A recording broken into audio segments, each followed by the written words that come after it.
This morning, a massive manhunt for the shooter who killed Charlie Kirk while he was speaking to students at Utah Valley University. The FBI last night announcing a person had been taken into custody, but hours later confirming that person was released. With no suspects identified last night, President Trump blaming Democrats for the violence. For years, those on the radical left have compared wonderful Americans like Charlie to Nazis and the world's worst mass murderers and criminals.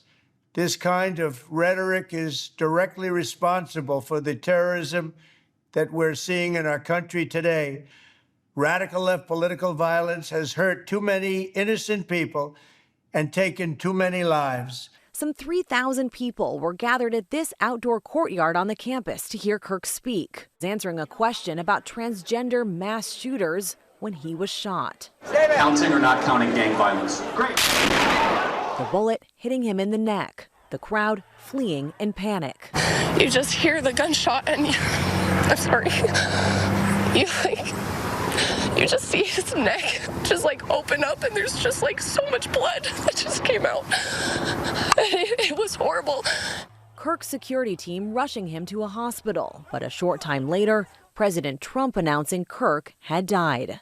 Officials say 6 university officers were working the event, with some plainclothes officers in the crowd. The only information we have on the suspect, the possible shooter, is taken from closed-circuit TV here on campus. We do know dressed in all dark clothing, but we don't have a much better description other than that. Officials say they believe the shot came from some distance away, possibly a roof. This is a case that in all likelihood will produce a lot of false leads. You've got a person that's really measured in what they did, which means they also may well have planned a way to sort of scurry away before law enforcement or anybody else can figure them out.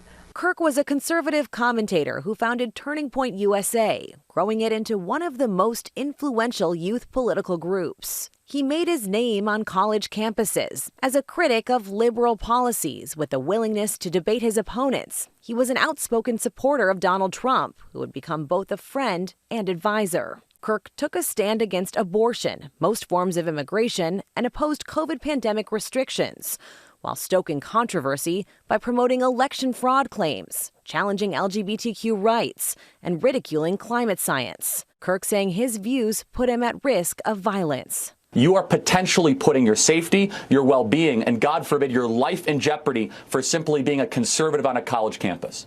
On Capitol Hill, Kirk's death prompting shock and grief from both sides of the aisle. I'm at a loss for words, and I'm not often at a loss for words. I cried when I found out he died. So all of us have got to work together and de-escalate the hate and the rhetoric in this country.